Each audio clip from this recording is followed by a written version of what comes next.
Hello and welcome to the Planner Pals podcast, a podcast hosted by two true Planner Pals. My name is Mark and I go by Mark Your Pages. And I'm Jess or Jessie Curran, and I'm quite excited for today's episode because it's not something that I often talk a lot about on both my channel or in my kind of community spaces or whatnot. But we're going to be talking about planner-related content creation. So what our kind of experience with that is. Obviously, I'm doing it full-time, Mark's doing it part-time. What are our kind of pain points? What is the most kind of rewarding stuff about it? And I think I'm just really eager to hear your take on it because you do have a different background to me and you're doing this differently. Yeah, it's definitely a fun topic to talk about because this isn't something that I feel like a lot of us openly try to talk about. When people find out, at least in my situation, I'm sure it's the same thing for you. It's probably for everyone who does it. They're like, wait, you make content for the internet? You do this? You make videos? And they ask all of these questions. And a little piece of me used to be very embarrassed by it because being called a content creator felt kind of weird. But now I just embrace it. You're like, yeah, I make content. I'm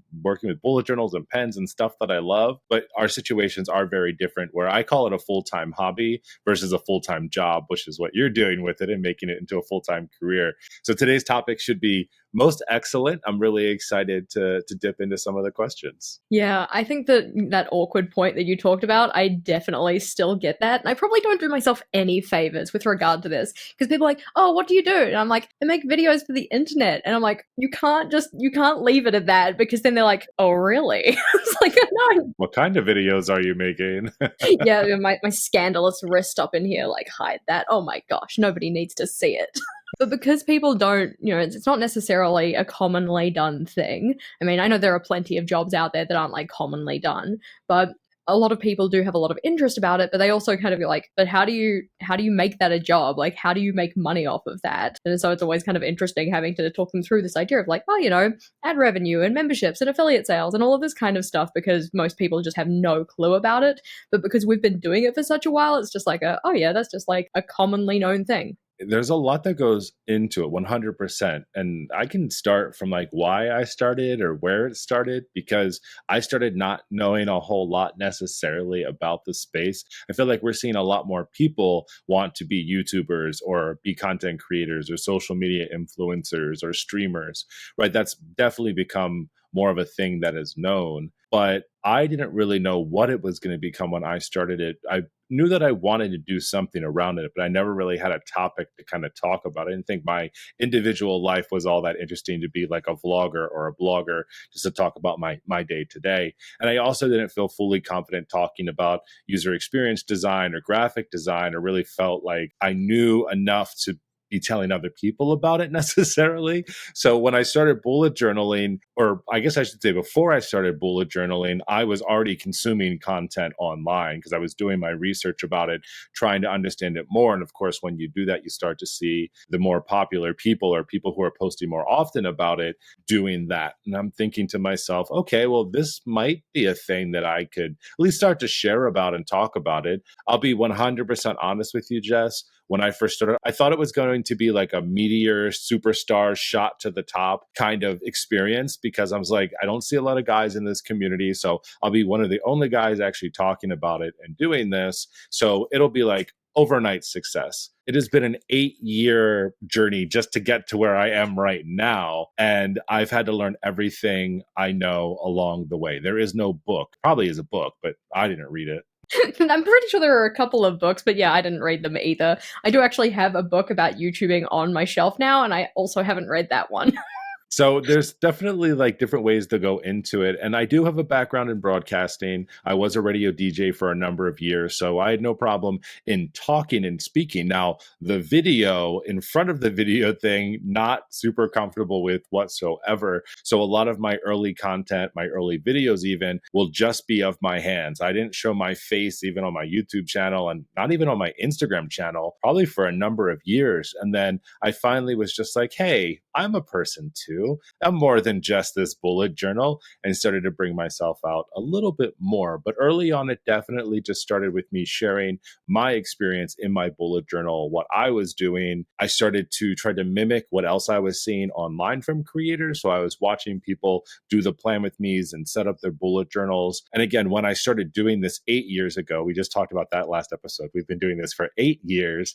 There was no reels, there was no long form or short form content on Instagram. So really, it was a lot of just still photographs at first, until I started to dip my toe into some video with YouTube when I started to dabble a little bit there. But really, it just started with that, and I just started to just share stuff out. And I know we'll get into some other like questions about like what happens in that process. But before we do, I'd love to hear about your start and kind of like what brought you into this beautiful world of content creation.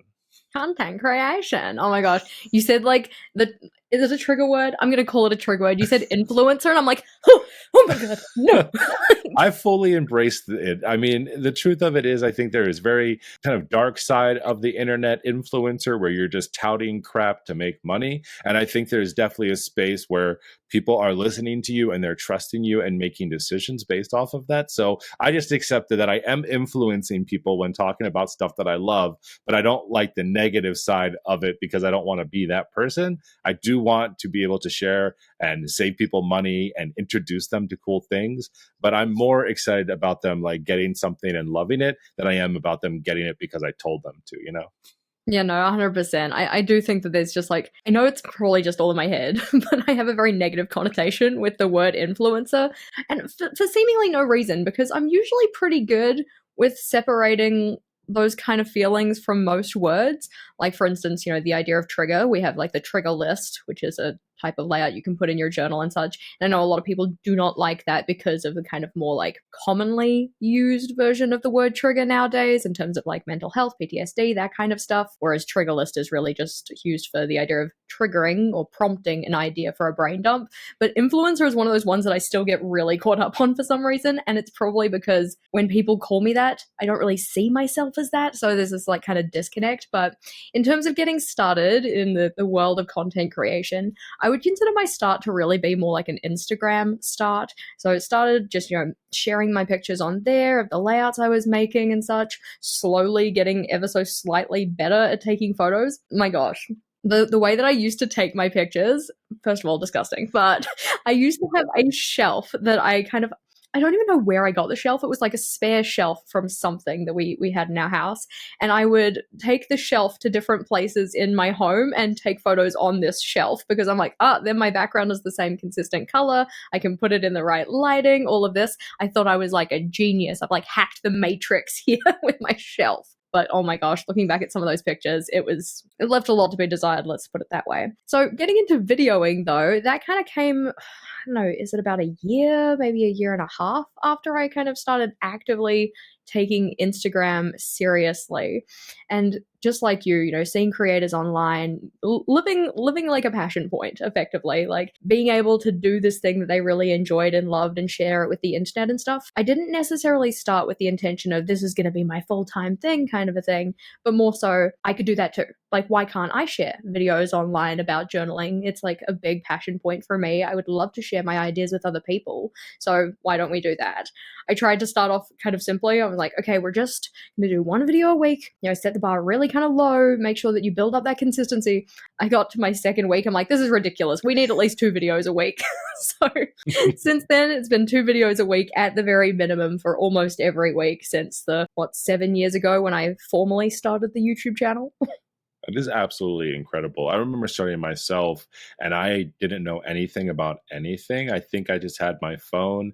I don't even know how I set it up. I think my very first video was a flip through video, no voiceover, just me flipping through it. I actually put Post-it notes with captions in them because I didn't feel comfortable talking in the video. And it's still up there. If y'all want to scroll all the way back to the earliest one, or I guess there's probably a filter for it, you can see that. And it is pretty wild. But you hit on a point that I think is important, especially if you're interested in becoming a content creator or posting stuff on social media.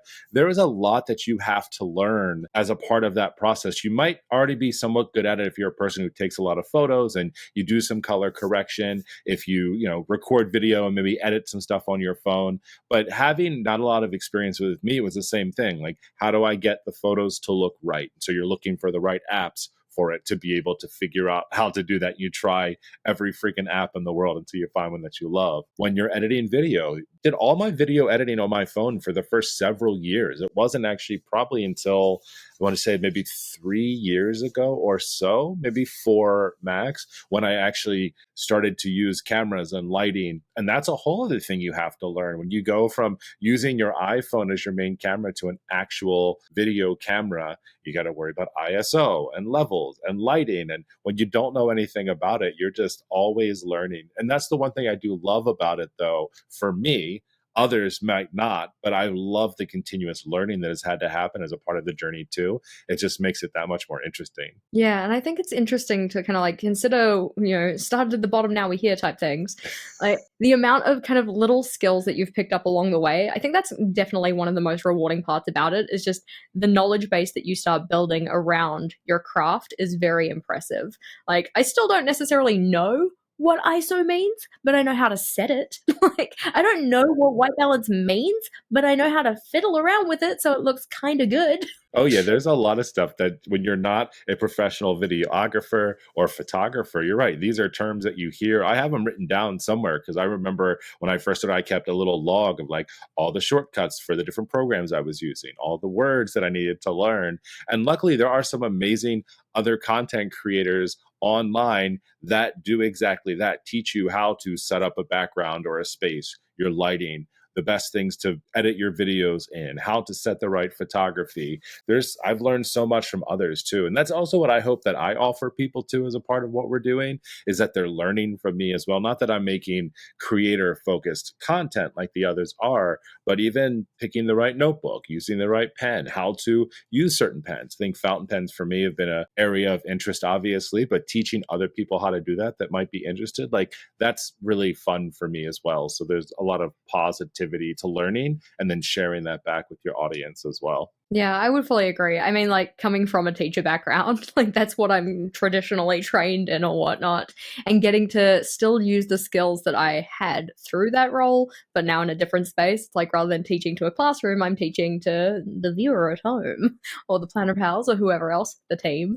But I also liked your point, the idea of editing on your phone for an entire year. I could not even. I'm very much the kind of person who, when I decide I want to do something, I'm like, cool, I'm going to go buy all the supplies for it. It doesn't even matter that I probably won't stick with this. I'll have a better chance of sticking with it if I have everything I need. That's why when I started bullet journaling, like 4 days into bullet journaling, I'm like, well, obviously I need the full collection of Tombos. Like, this is a hobby that you've kept up with for only 4 days and you're going to go and drop $300 on pens? Yes, because that's where my logic is at. The similar idea with my camera setup and all of this kind of stuff. I went and bought myself a proper DSLR camera, not having known anything about how to use it. I tried to use it for one video on the tripod I bought, forgetting that it would have to be pointed down, so I couldn't get an angle where you couldn't see the tripod's feet, and if I did, the camera would just fall on its own face. So I'm like, well, that's not going to work. My first video that I actually successfully filmed, I had to tie my camera to the tripod with string because oh my goodness, I didn't have a mount for it. So I think if you go back and look at it, I also, just like you, I was like, I have to film on white. So I got an old pillowcase that I'm pretty sure had like age spots on it. It's not pretty. It's like, it's not nice. But yeah, tied it up with string, filled it on this pillowcase, had the most awkward, nervous voice. And I used to make this like noise with my mouth. I'm like, are you a rabbit? Oh my gosh. Like, nobody wants to hear that. Looking back on it, I'm just like, oh, you. But at least she started. At least she started and she kept with it and now she's here. Yeah, there are different approaches to it that are out there. I feel like more often than not, you see the slow grow. that happens where you're just trying it, you're learning more, you're getting better equipment, you're getting more comfortable and all of that. And then there is the more professional approach, which is planning ahead, knowing all your things, having all the equipment that you need, knowing how to use it, and essentially hitting the ground running with amazing content. I think there's a number of people recently that I've seen on even YouTube that have like 4 videos and already have like 300,000 followers. Now, they probably came from a different area. I know there's a lot of people that come from like BuzzFeed or something like that and then start like their own channel, right? But there's also just such a high level of production on so many of those videos where you're just like, yeah, this is a professional. I like the topic. This is something that I'm going to like, versus us jerry rigging our cameras together and it falling over while we're trying to do something, or making funny noises with our mouths as we're trying to plan. Or I used to do this all the time too. You'd see the top part of my head a lot because I like to be up close when I'm working inside of my journal. So I'd be like up, I'm like, Mark, no one wants to see the back of your head while you're doing this, man. Like, get your stuff together. But it is just a really fun approach, though, looking back on it now. Back then, I was so frustrated with everything that I was doing. Oh my gosh, yeah, one of the earlier videos I had, I think I'd been doing the whole YouTube thing for at least like 10 months at that point. I'm like, all right, we're going to make a resource video. It's going to be about vertical weekly logs and like different things you can include and different styles and all that. You know, there was a decent amount of planning that went into that. I was feeling very positive about it. And it was the first video that I tried locking my focus or like my white balance or something like that, and the entire video is completely blown out. Oh my gosh, I was like, am I living on the surface of the sun right now? Possibly. It looks like it. I hope I don't have melanoma. Like, awful footage. But I was like, this is the video for the week. We're gonna release it. We just need to put a little disclaimer to say, sorry, that was wrong. Yeah. You're not going to re-record it, are you? Oh my gosh, all that wasted time and space. My goodness. And resetting up all of the layouts that I'd already just set up, especially because I, with doing it not full-time at that stage, doing it with my full-time teaching job, it's like, okay, we get home on a Wednesday, we film and record the video or whatnot to put it up on a Thursday. Or actually, I think I would get home on a Thursday, film and record it on the Thursday and release it that evening because I hadn't set like a particular time I was releasing things. Nowadays, my videos come out on a Thursday and a Saturday my time at 2 a.m. So if I don't respond to you right away, it's because I'm asleep. But oh my gosh, yeah, like because I was flying by the seat of my pants so much, it's like, we need to get this up. If it's blown out, that's what it is, kind of a thing. From a content generation standpoint, you know, generating ideas and things like that, I'm curious to ask you first, and we can chat more about it, of course. Were you actually planning out content to then put online, or were you still, what you just said, kind of flying by the seat of your pants with like, well, here's what I'm doing in my journal, therefore I'm recording it and that's it? How did you start off? And I guess compared to how you are now with planning for the content you're creating? Yeah, when I first started, as I said, I kind of thought I was only going to be doing one video a week.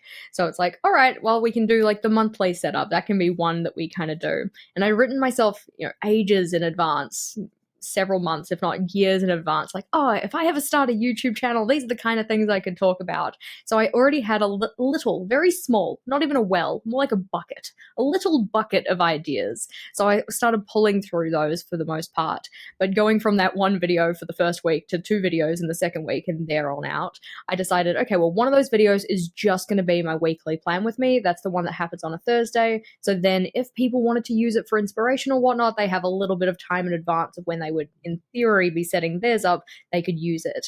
And then whichever other video I had for the week, that would just be something else. Like, you know, once a month, it'll be the monthly plan with me. We might have some stuff about my stationery collection or anything like that.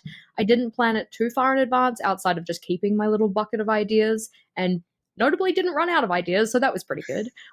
What about you? How did you approach it when you first started? So I'm not extremely proud to say that the way I started is almost exactly how I still do it now, which is flying by the seat of my pants. So when I first started it, obviously I had no idea what I was doing. I had no idea about a cadence in which you should be posting things. I still do it now, where I will record something, a picture or a reel or whatever it is that I'm doing, and I have zero patience. And I'm like, no, get it out now, knowing damn well that 11:30 at night isn't the best time necessarily to do that. But I just get very impatient. And if I don't put it into a draft format or put it in the place where it needs to be, then I'll forget that it's in my camera roll. Same thing with all the screenshots I take and never ever look back on ever again, right? So that's exactly how it rolls for me with the content that I'm doing too. I probably have so much stuff in my phone, Jess, that I've recorded that I just totally forgot that I did because I had to move on to something else. And I think that a lot of that has to do because of the way in which I am recording and working on social media while also holding a full time job as well, is that I kind of use the little moments in time to be able to do that. So when I really hit my strides with bullet journaling and also was posting more, I loved it because at the time, my office at work, first I had like a huge amount of plants and succulents because I had this giant window, this really nice wood desk. It was the most ideal situation to take pictures. I miss that office so much. But I had to be careful. So I would get to work a little bit early, not super early, because I knew if I wanted to take a photo in there, I could. Because otherwise, it's weird if you're taking photos of your notebook and your coworkers are coming into your office to be like, hey, I have a question about work. What are you doing? I had to be very careful, right? Because technically I'm working, right? So like I shouldn't be doing stuff on social media. People already get funny about just like scrolling through Instagram and TikTok. I was creating content to post on the internet. And I've always been very careful of that as well. I know we'll talk more about the full-time versus part-time and how I approach it. But I knew from the beginning the fact that I had a full-time job and was doing this. I always had to make sure that I was creating separation. And I still do that today as well. Even though my followers have got bigger and I've done more stuff, I have to be very careful of that. And I'm just very mindful of it. But I was just trying to use what I had when I had it. So if I could take a picture, then I had the picture. I would post it for the day. When I was planning for my following week, and I kind of still do the same thing now, just a little bit differently. I'll still record it as I do my setup, but I'll have to use it later because I don't have the time all the time to record and do the voiceover and the editing, because on top of also working full time, I have a family, right? I have kids and my wife and our dogs and life that happen. So I try to use the time that I have efficiently. And that's still how I work today. So take a photo when you can, make a reel when you can, or designate certain time. But I've never been good, like you're saying, where on Thursdays I release this because this will help someone for the following week. I'm like, all right, I recorded a thing, I did a thing, post it now on Monday morning at 9 o'clock when everyone has already started their week. No one's using that for inspiration, but I just kind of treat it kind of how it is, which is here's my life literally in the moment. Yeah, I think it also probably in part was for me as well. Like, I don't do structured weekly logs anymore so much. It's not really what I need from my journal. But back then, when I was working full time as a teacher as well, having that pre structure already done. So when it comes to do my planning for the next week, which would have been on like a Friday and a Saturday and a Sunday, then at least I've got the structure to work in, I suppose. So it was probably a little bit selfish as well. But it was nice that it aligned with being able to help other people. I think that maybe I've given the wrong impression here. I'm also still flying by the seat of my pants, just a little bit less flying. Less pants? More pants. I don't even know. I still have pants. Don't worry. Oh my gosh.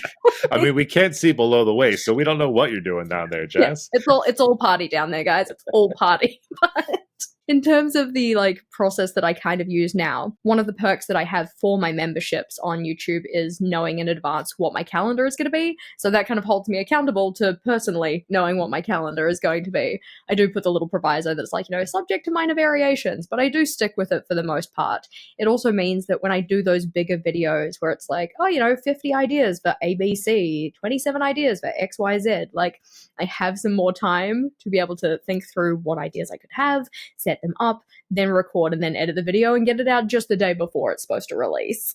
Yeah, there's nothing wrong with working up to the minute. You just already knew what you had to do and you just had to kind of get there eventually. I mean, I've tried a lot of different formats of planning, both online, digital, analog. I have a whiteboard over here next to me that I have repurposed at least 8 times for content creation. Jess and I have a YouTube mastermind that we've been doing for quite some time. And as a part of that, often I will set intentions for things that I want to do. I'll be like, I'm going to plan, 3 months in advance. And I print out all the calendars and I, for the most part, get there. I just have a hard time of actually following through on that. Like right now, I have 10 videos that have been outlined that are ready to go. I'm just like not interested in recording those, but I'll get a new planner or a new pen or something in the mail. And I'm like, this is what I'm excited about right now. And like, that's the video that I make. It's not thought through.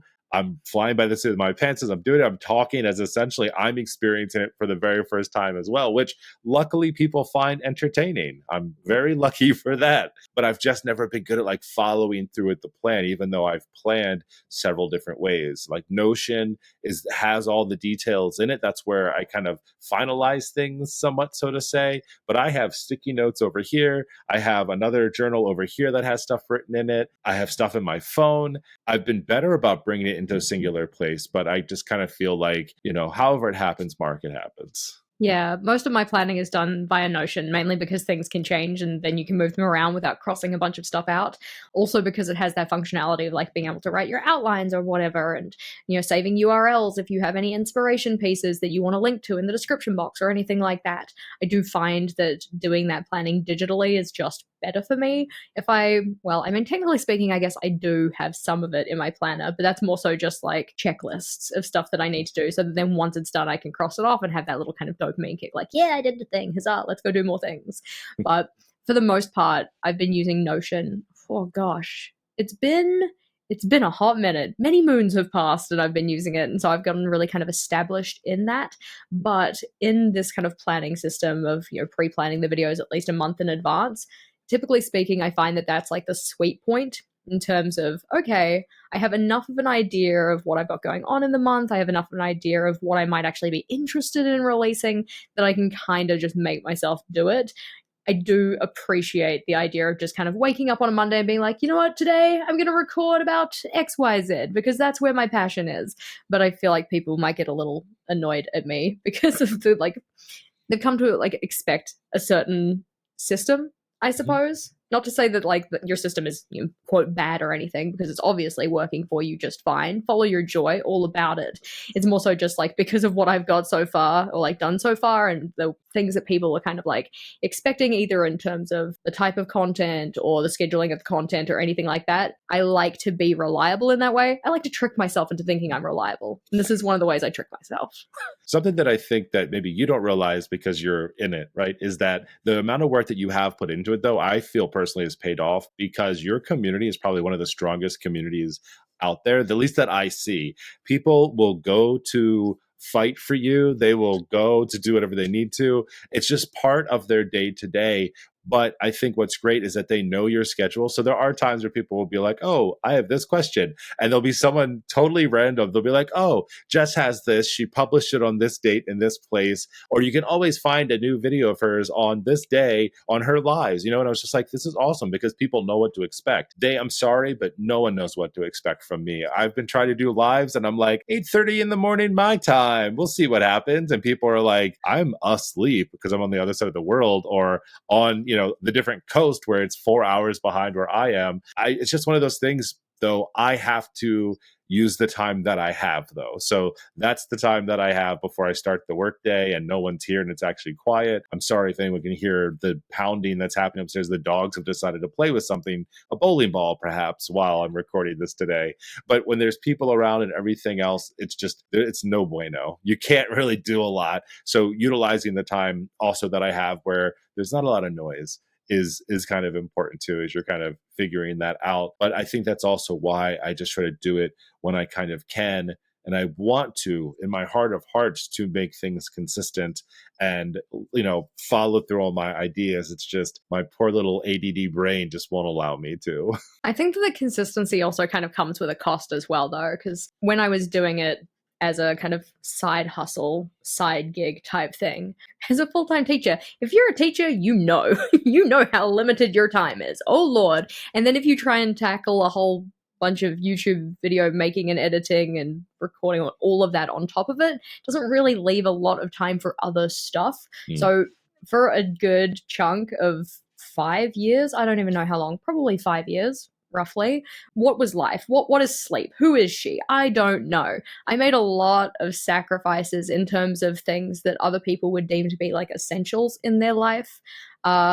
Some of them I'm okay with because it got me to where I am and I appreciate where I am right now. Some of them I look back on and I feel I don't like to feel guilty or regretful. I don't think anybody really does, but I think that that's kind of like throwing past Jess under the bus a little bit, and I don't want to do that to her. But there are some choices that I made in terms of things that I said no to, in terms of like, no, I can't do that because I have to make a video. No, I can't do that because I have to do teaching work or whatever else and stuff like that. Work-life balance was not a thing for me. I mean, it still isn't. I'm getting better. I am getting better. I've had most evenings off this year so far. Knock on wood. We're going to continue with that trend. But because it was kind of like so consuming of my time, it meant that I had instances of saying like, no, sorry, I can't go to your birthday party. Like, Oh, like there were a lot of things that I gave up in that kind of realm to do what I did. And not why I don't necessarily regret it.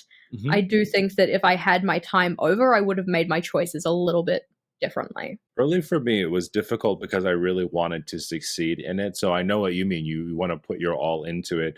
I've never had a situation with that necessarily to that effect because what happens for me, and I'm lucky because I will hyper focus and I do it very often. And for a number of years, especially as I got up and running, I felt like I had to prove myself, not just to me, but like my wife was like, well, you're spending a lot of time in the basement. You're spending a lot of time recording stuff. You're spending a lot of time on your phone, on social media. Why? You have a full time job.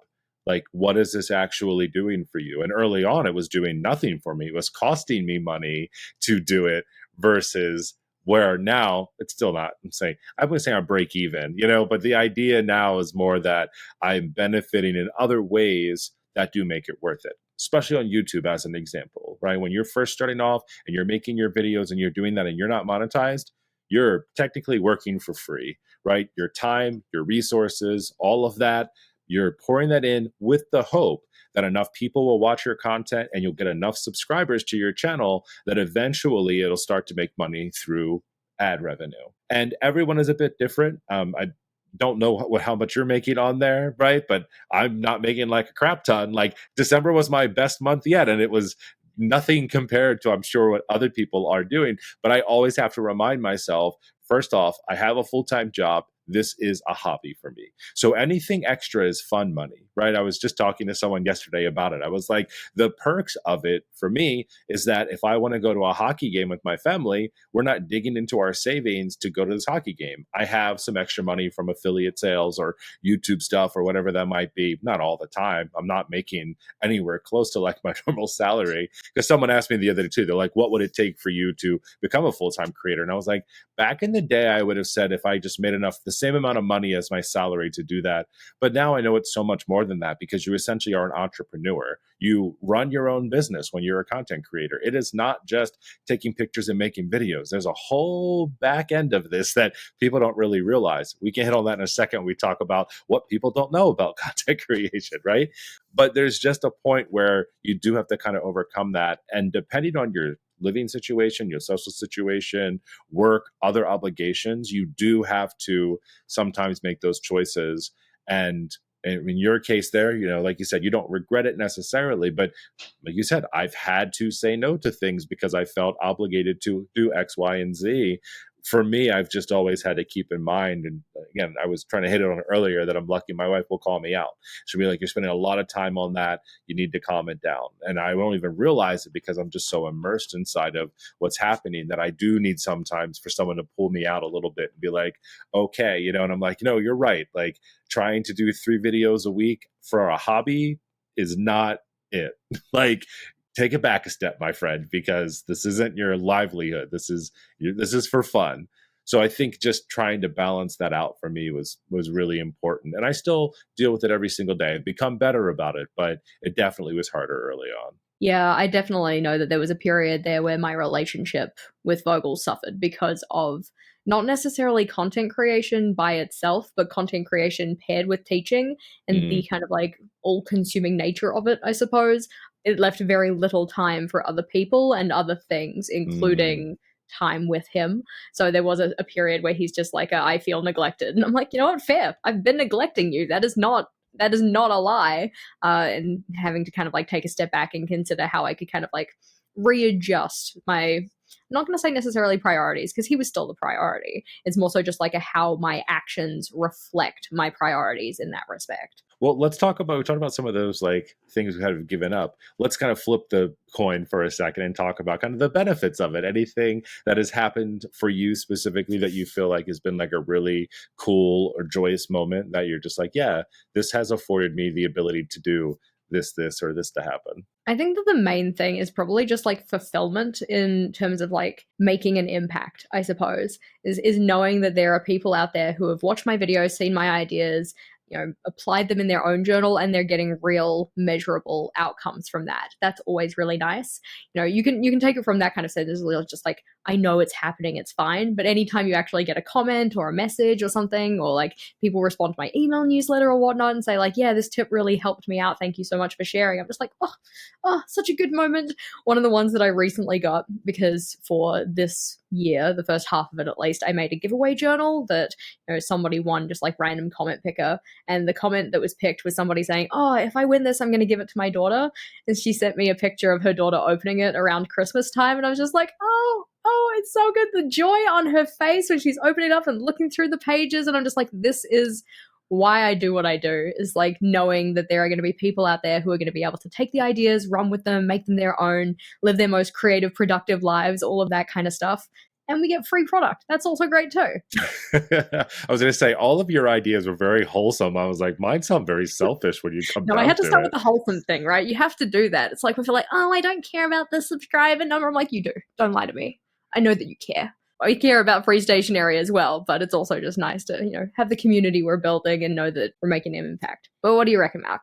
Yeah, I think mine was just kind of flipped to yours a little bit, because early on, especially because, again, I thought I was going to have this superstar rise to fame as this guy in the bullet journal community. That did not happen, by the way, whatsoever. It happened to other people around me. Their accounts blew up in like a week when we started at the same exact time. And I was like, what about Mark? What am I doing wrong? But early on, I really did think it was like, oh, this is how people get free stuff. Because again, that influencer word early on, that's all you were seeing online. Oh, this post is sponsored by blah, blah, blah. These people sent me on this trip. I went to New York for XYZ. And you're just like, oh my gosh, all this stuff is real.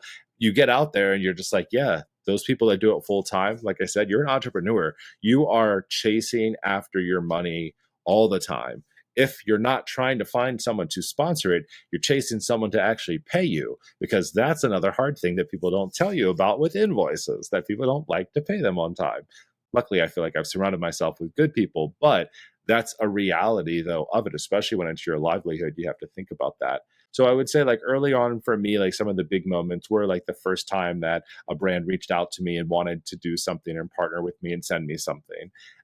Once they start to do that, it's very exciting. But then I feel like after a while, you do start to get into the conversations around, well, what are they getting out of this versus like, what am I getting out of this? And this was something that I don't say I struggle with, but I've come to terms with from a standpoint of valuing my time and like what I do versus the thing that's there. And so what I mean by this, sorry, I'm like talking in my head, like I know you all know what I'm talking about. I don't, is that when someone sends you a pen that costs $10, right? That's great. It's a pen. We love it. You're going to use that pen. You're going to talk about that pen. People will likely go and buy that pen. And so when you do something like that for free, and this is kind of me later on realizing, well, wait a second, how much exposure is that brand going to get versus what you're getting out of that?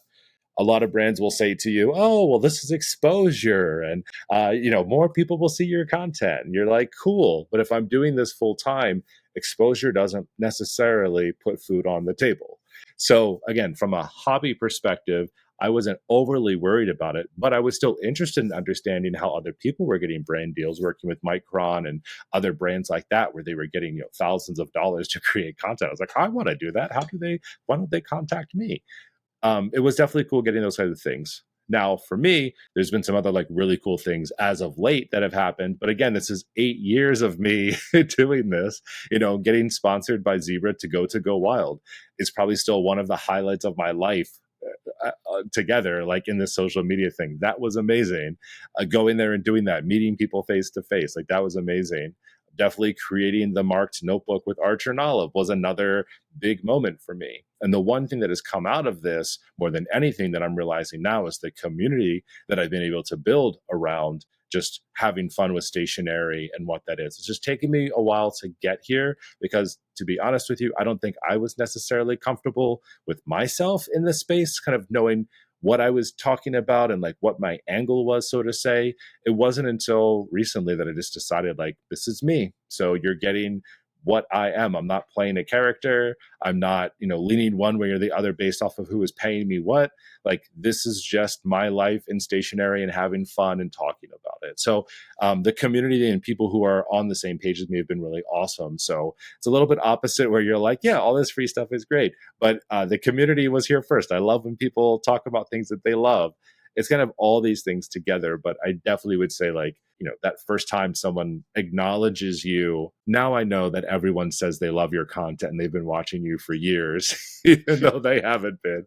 But it's still really nice and flattering when someone tells you that early on. It's always nice when you get like a brand reach out like, wow, we're like, we've been subscribed to you for years and we really love everything you do. And I particularly love insert generic link here. You're like, cool. My most recent video, love it. I'm so glad that was the one that stood out as like the highlight of your experience with my channel. It's otherworldly sometimes. And then you just get a ton of them. And then you have to decide whether or not you actually want to keep doing it or not. And then the random people send you stuff. I got something the other day. It was like, hey, we love your content. Would you be interested in sending you a ladder? And I was like, what the F am I going to do with a ladder? Mm-hmm. Like, okay, you're just spamming people now. Yeah, I got 2 emails from the same person with different names in them. They didn't change the email address. So it's like, hi, Gabe. I'm like, yes, that is my pen name. Thank you for knowing it.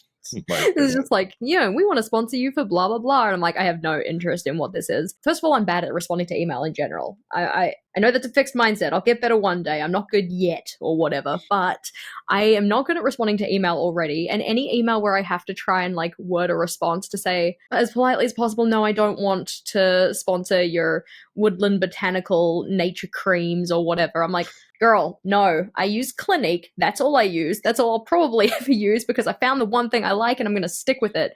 My skin's persnickety. I don't want to try your nature cream. But the random things that people are like, oh yeah, we think your channel would be a perfect fit for this. I'm like, why do you think I want to tell my subscribers about suppositories? Like the random things that you get as offers for like sponsorship deals. I'm like, yeah, nah. You have notably not watched any of my videos. I think that's where that like dirty word influencer comes from, because it's that kind of stuff where someone's just trying to make a buck and they'll talk about anything for anything just to get free whatever or money for it. Like that, I think is just very different. And maybe it's different for like lifestyle creators or for other types of, but for us, I mean, we're easy pick. Tell us you're going to send us a 48 pack of markers and we'll be all over that mess. See, oh my gosh, I remember the first time that I actually, I don't want to say like went against a brand or like went back against a brand or anything, but they were trying to set up some kind of giveaway between myself and I think 2 other creators or whatnot. And they're like, oh yeah, see, we'll get the people, they have to follow all of you and stuff. So you're effectively feeding off each other's audiences or whatever, and they have to comment 3 times with 3 separate tags and whatever, and they'll win this pack of pens. I'm like, no, like, why are you giving people homework? Ew, disgust. So I kind of went back and I'm just like, hey, can we like make the prize more of an incentive like for this? Because that's not really, given the amount of work you're asking people to put in, like they have to like, I know you say, oh gosh, you have to press the follow button. I don't want to follow people I don't want to follow, especially not for a free pack of pens, but it's fine. So it's like you're getting them to comment on this thing 3 times to tag a whole bunch of people and annoy them. You're then getting them to follow a whole bunch of people, including yourself. So that's like at least 3 new accounts possibly they need to follow now to win something that will cost them, if they wanted to go and purchase it themselves, like $2. No, like you need to make it more of a prize here. You need to make it more rewarding for the amount of work you're putting in with people. So that's why typically when I do giveaways nowadays, I like to try and set the terms as much as I can with other people. I'm like, yes, I will get them to follow your account. That makes sense. You're sponsoring this post. It's all good. But in terms of how they enter, it'll literally be like the post or leave a comment or something super, super simple, because I don't want to give people homework. It's no longer my job actually to give people homework, funnily enough. Well, you're one of the good creators because I'm always like, oh, the more people that comment, the better. It'll get to see more people, all these types of things. I mean, there's definitely good and bad ways about going about it. And I feel like depending how often you do it as well, I think what you're doing is a wonderful thing, not making people work for it. I know for me, especially now, I think earlier on it was a bit different where you're like, oh, a free blah, blah, blah, and you tag 3 friends. I actually think about the people that I tag that would actually potentially like something like that. I know that might be a weird thing to do because I'm not just like, oh, let me find 3 random people. But that is something that for me, I see as like community building, even though, again, I know what the end goal is. Just to be very clear, like, I work in marketing. I have worked in it. I've had friends in social media marketing. I will tell you all, this is a business. This isn't fun and games. When you get into like that side of things, it is a hardcore business. There's a lot of money that gets thrown around, most of it not coming towards the creator, by the way, because they'll be like, how about a free $5 pen and for all of your hard work? And you're like, cool, but you're going to run this ad for $500 a play and you're going to make how much off of this? You just kind of come into it. But again, you don't have to go down that route. I think that's probably maybe just an important thing for us to talk about too, is that you can absolutely 100% share your content online and never ever want to work with a person or a brand or get a free thing. You do not have to do any of that. If you just want to share for the sake of sharing and educating and doing that, please do that, because I'll be honest with you, the other side can be fun, but it can be just as annoying as anything else, because like any job, when someone's paying you, they want something specific. So when I make my own video, I can just put it out. But if I make a video for someone else and they wanted to edit it, then I have to go back and edit it to do something else, and sometimes it can be a lot of stuff. So you just have to really kind of figure out, what do I want to do with it? And it can grow and it can change also too. So don't feel like you always have to say, okay, I'm in it for the money, or I'm in it for the product, or I'm in it just for myself. You can bob and weave as you want to and test the waters and see. But I also feel like that's kind of the fun part about it. But I will say, maybe we can go into our next part here, like our best advice for people who are looking to get into the content creation space. And I'll just continue with my thought, Jess, if that's okay. I'll allow it. Okay, awesome. Is just that the best thing you can do is actually find a group of creators that are like-minded to you and create a community for yourself to be able to do that.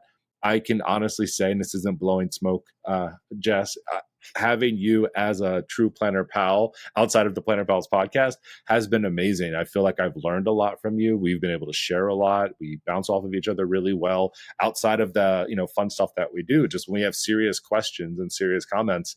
I mean, I honestly think one of the areas we started to like really bond on is that early on, right? And we've talked about this, we were part of that engagement group where you had to, comment on everyone's thing and like everyone's thing. And it kind of exploded. And I think we actually bonded over the ridiculousness of it, where we were like, these people are a little crazy, aren't they? Are we off here or what? So I do think it's important, though, find people that are like-minded, create that community for yourself if you want to. Be friends with people, be open and honest, because that's the other thing too, is that there are real people behind those accounts. It's not just like a generation robot. Like, people have feelings. People have feelings, and you're allowed to have feelings as well. I liked your point about the idea that like you don't have to turn this into a full-time gig. You don't actually have to make it any kind of a side hustle. You can just share because you want to share. You can just create because you want to create, and that's a really nice space to be in as well.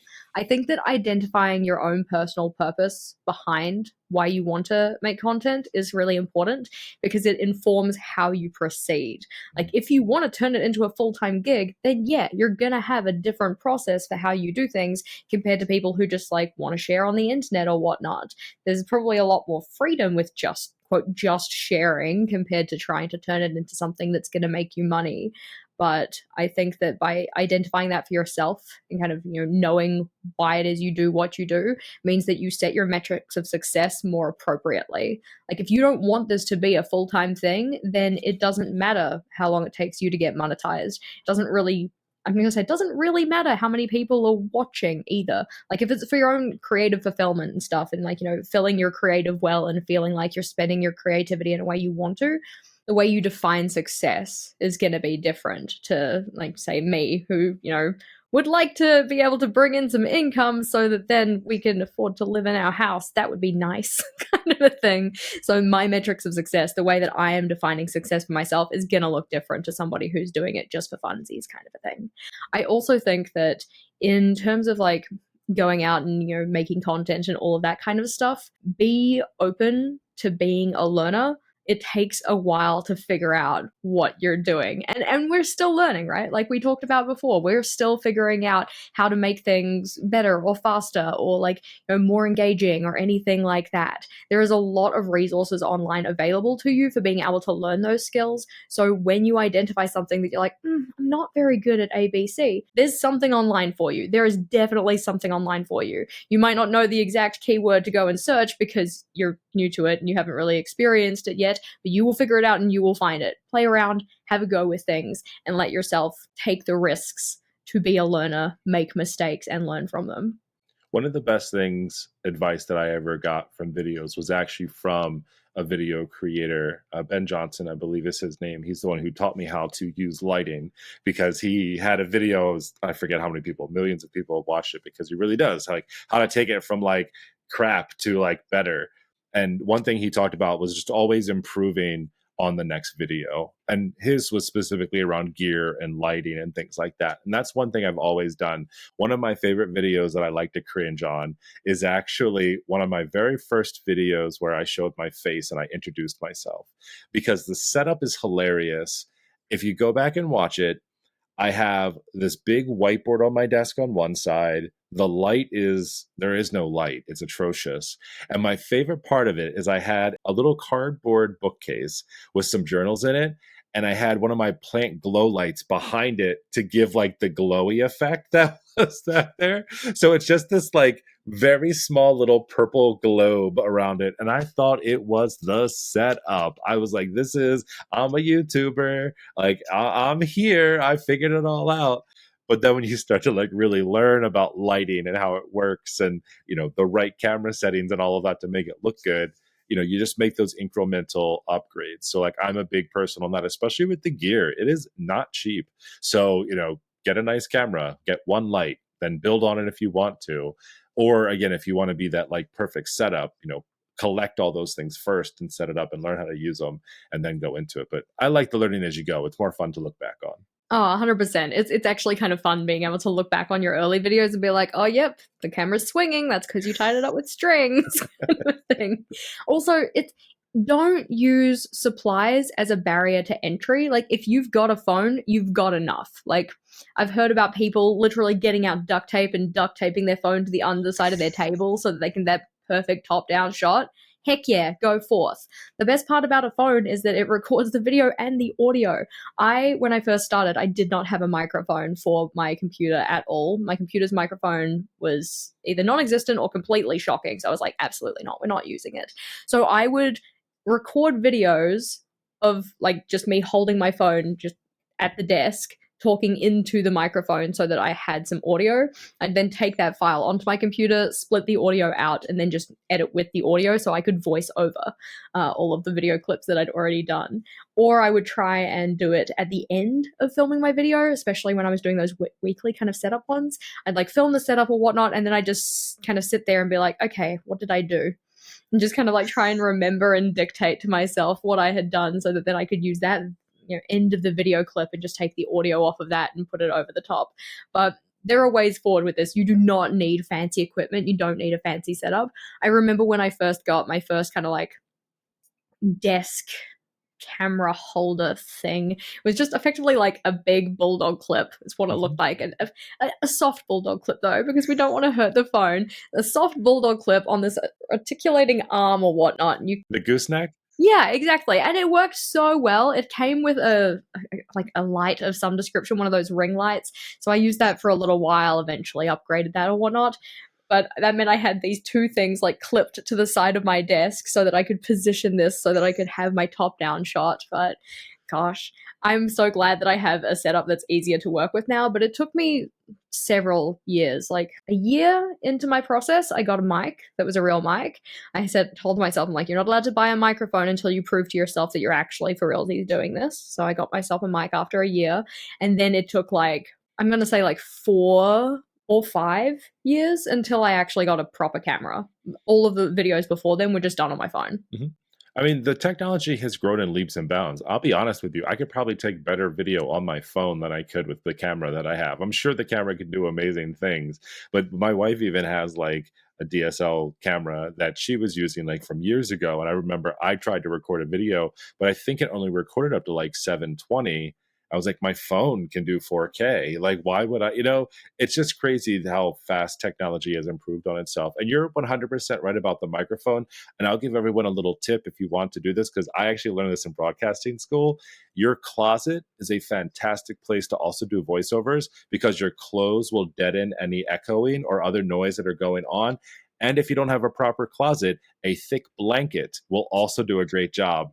So I've actually have videos of me where I've had to record that way because there's been other noise, and I sweated my ass off trying to record that, because you're talking, it's hot, you're under a blanket. It's silly, but it's like, these are the lengths that we will go through for like good audio. Because I also think that there was something on YouTube early on for me that said people will put up with poor visual quality, but they won't put up with bad audio quality. And so like that always stuck in my mind too, of like trying to make sure there aren't as many distractions. But now I'm trying to get better about it, but it's hard. Like I did the video I just put out today, I was listening back to it and I can hear the dogs like leash their collars jingling in the background. I'm like, oh my gosh, that's so unprofessional.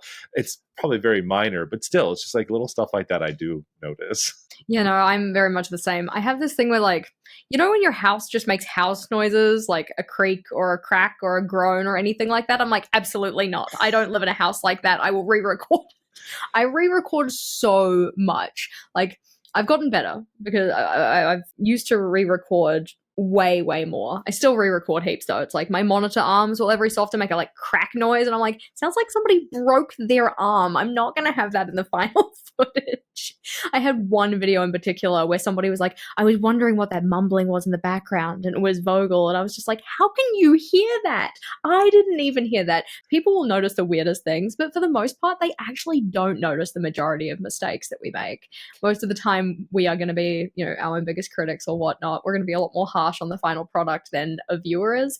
And oftentimes, even if a viewer notices, they just won't say anything because it's not like it matters, It doesn't. It's hard though, because we talk about this a lot, especially in the mastermind around those comments. I was just talking on my live about it because I was super proud of myself because I haven't bitten my fingernails in a few weeks now. But for years, I've gotten the comment, please stop biting your nails.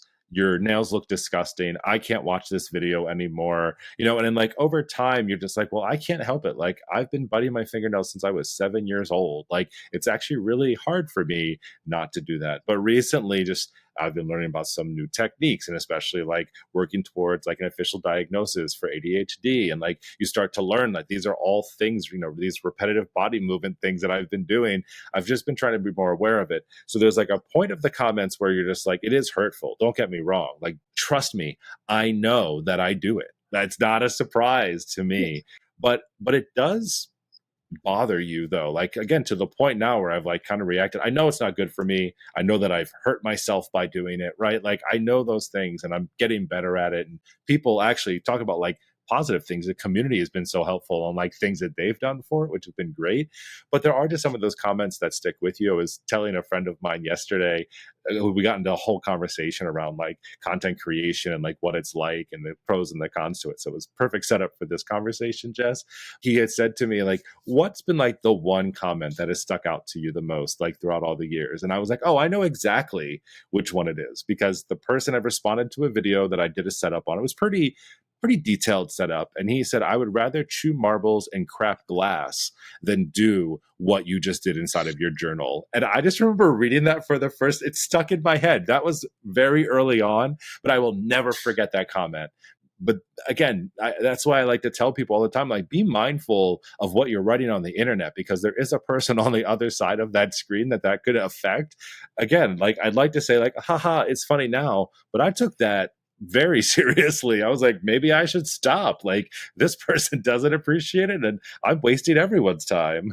Yeah, no, one of the ones that I got, I had two in particular that stand out. One because it was the first that was like, felt more like a personal attack almost. And then the other one was because it wasn't actually about me. But one of the ones was, you need to do something about your skin ASAP. I'm like, no, sorry, that's just my face. I'm very red. I have a lot of capillaries. They live where they live and it is what it is. But the other one was, I had done a flip through of Vogel's journal. And his consistency with his journal is limited. Like, let's put it that way. He's getting better. But anyways, so somebody had commented saying, wow, he must be a really boring person. And I was like, what the fuck was that? Like, I'm sorry. That was literally my response. And for the viewers at home, if you don't like curse words, this is my native language and I apologize, but it is what it is. So I was very taken aback because I'm like, how did you get from here's the journal flip through to wow, he must be a boring person? So I kind of came back and said, sorry, I don't know what you mean about that, but it was actually kind of rude. And they're like, oh, well, his handwriting is awful and he didn't even bother to fill in your journal or whatever. I just deleted it after that. I was like, cool, so you have no founding for your comment here. I'm usually kind of okay with people commenting about me in my videos because, they're my videos, I'm making them, whatever. But it's like, if you're going to come from a friends and family, bruh, it's like, I will find out where you live. I don't have that skill set, but I will acquire that skill set. I'm a learner, a lifelong learner. I will find you, kind of thing. Like, most of the time nowadays, if I get a comment that is just outwardly negative like that, or just not pleasant, not positive, not constructive, I will just delete it because I'm like, I don't have the time in my day for this. I barely have time to take care of myself in the baseline human needs. I don't need to add this to my plate as well. Like, it's a lot. And I think just as we're talking about that, I know that we're kind of telling horror stories here. There's obviously very positive things that we see as well, but there are things that stick with you. And just if you are interested in content creation and doing that, I think it's just important to know that it does unfortunately come with the territory. I think people will also say that, like with celebrities, they'll be like, oh, well, they want to have their picture taken. They want people to talk about them. You're like, but they don't want you to say like terrible, nasty, hurtful things about them and their family and their relationships and like all these other things. I think right now with like the LA fires, like the comments that people are making about people literally losing their homes. They're like, oh, your $12 million Malibu beach house, boo hoo. Like, that was someone's house. They don't have a house to live in. Like there's a lot of stuff that's behind that. You just think like, can we be human for a second? But you do have to realize that like there are people that just, they feel very free behind a keyboard. They would never say it to your face, but they feel very free behind a keyboard. And you just have to kind of approach it in a smart way. I think Jess's approach here is probably a lot more healthy than other people's. I don't really do that. I probably should, to be honest with you. But I think that is one healthy way to do that. You don't want the negativity in your life. And also, I notice this a lot now. I know it happens in your community too. The people who are your good fans and followers and community members, they can get vicious back. And like, I don't want any of that. I often will I want to go in there, like break up the fight, be like, no. You don't need to stand up for me. You don't have to fight online with this person about it. It is nice to know that you have people have your back, but you just don't want that general negativity around you. So I think it is important just overall to try to manage that to the best of your ability. And if it really does affect you negatively, I would say stop.